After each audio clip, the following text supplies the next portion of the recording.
Okay, so we're going to take a little look at this speech presentation, which is advocating the abolition of a school uniform. So you'll see I start with, we spend our entire lives telling children that they can do anything they want to do, can be anything they want to be, and should be themselves. So straight in with a triple triadic structure, which is an effective way of getting a message across. You also see the use of the collective pronoun we to engage with the audience. It carries on with the collective pronoun again. We do this repeatedly at any given opportunity, except for those weeks in late August, every year between the ages of 4 and 16. For it seems that these weeks are spent telling every school-aged child that it is better to fit in and to be part of the crowd than to be yourself, the individual you are, who you want to be. So again, you see that there's a triple there. Use of different types of punctuation with the quotation marks and some commas.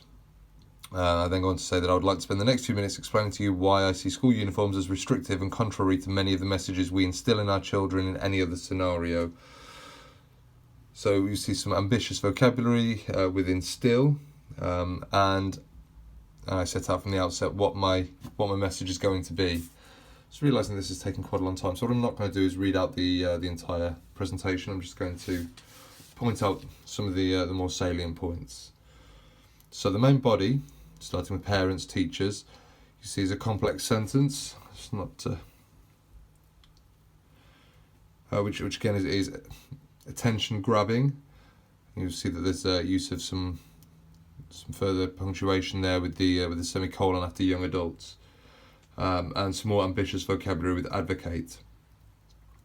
Following that, you'll see there's a sentence here: find and develop their own thoughts, opinions, and personality. It's an unusual sentence without a subject.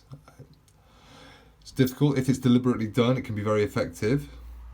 And I've continued to introduce this emotive language and extended metaphor here relating to prisons, referring to students as convict, or as though they were convicts. And HMP High School, where this watched over by wardens. So this extended metaphor is quite emotive. The same with farmed out, talking about children as though they were farm animals. You see that this can be, it's also hyperbole to emphasise the point that we're looking to make, that children should be able to be individual. Also within this paragraph, we've got a single word sentence, no exclamation mark, and a number of rhetorical questions as well, which is useful for engaging your audience. I turn to the next paragraph, where I acknowledge the alternative side of the argument, or one of the alternative arguments, that there could be additional costs. And this can be a very effective tool when putting together a speech, to show that you're aware of the other argument, and you can put your rebuttal forward before it's even put to you. So that can be very helpful.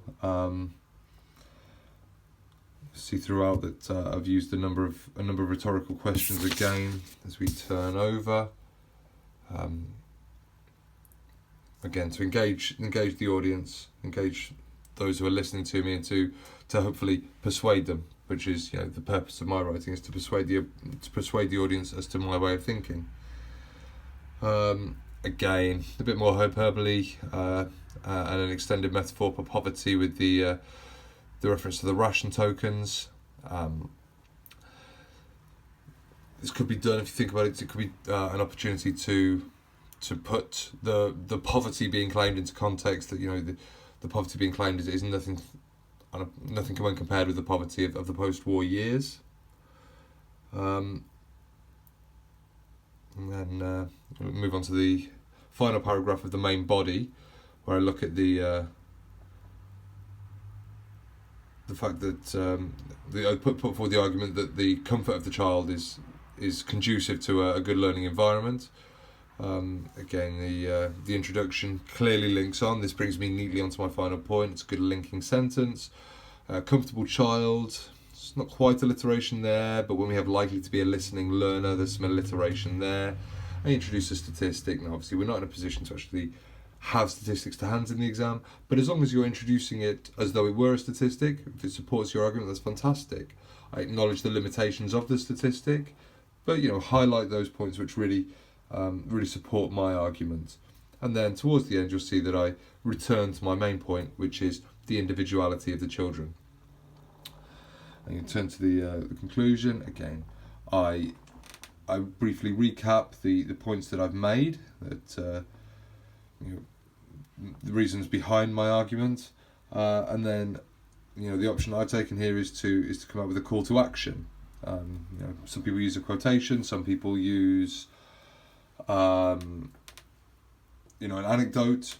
I've decided to go with a call to action, which is to sign up to this particular website that I've created to petition your head teacher to do away with to abolish the school uniform. And you'll see there that as we work through that, it pretty much ticks every box that we were looking for through the AO3 band 3s. So thanks very much for listening.